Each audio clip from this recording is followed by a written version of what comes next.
अस्सलामुअलैकुम वरहमतुल्लाहि वबरकातुहू। जीते रहें, खुश रहें, आबाद रहें, आमीन। ये जो आपको चिकन का कीमा नज़र आ रहा है, ये एक्चुअली मैं स्प्रिंग रोल बनाने लगी हूँ, तो इसके अंदर मसाला जात गए हैं। तो रीज़न ये थी कैमरा पकड़ के वीडियो बनाने की कि मैं जब ये बनाया था मसाला तो काफ़ी मेहनत की। पहले चिकन उबाला, फिर उसके अंदर सारे स्पाइसेस डाल के फिर इसको बनाया। तो जब मैंने इसको चखा तो उसके कोई अंदर टेस्ट नहीं आ रहा था, मुझे बड़ा गंदा सा टेस्ट लग रहा था। तो फिर एक दो फ्रेंड्स को भी फ़ोन किया कि भाई इसमें टेस्ट नहीं आ रहा। तो एक ने कहा थोड़ी देर ज़रा पड़ा रहने देना, रच बस जाने दे मसाला, तो फिर उसमें से टेस्ट आ जाएगा।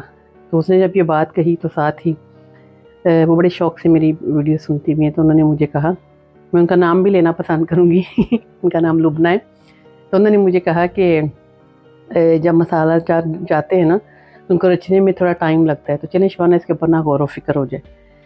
तो उन्होंने कहा और फिर मैंने साथ ही शुरू कर दी बनानी। कि बहुत फ़र्क था, जब मैंने डाला तो फ्लेवर नहीं था, जब मैंने पौने घंटे के बाद उसका टेस्ट किया तो बड़ा अच्छा उसका फ्लेवर आया। तो गौर व फिक्र इसमें ये आया कि ऐसे रिश्तों में भी जब हम जो हमारे रिश्ते होते हैं ना, सारे कुछ स्पाइसेस होते हैं, कुछ मीठे होते हैं, जिसको हम कहते हैं कुछ चीनी की तरह मीठे होते हैं, जिसको हम कहते हैं अल्फाजों में वो शहद घोलते हैं, कुछ नमकीन होते हैं, कुछ तीखे होते हैं मिर्चों वाले।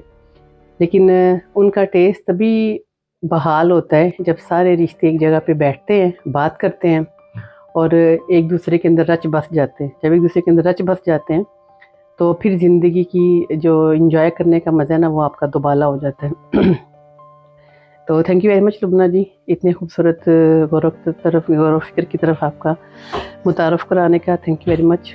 तो इंशाल्लाह ताला अगले गौर व फिक्र तक के लिए रब रखा।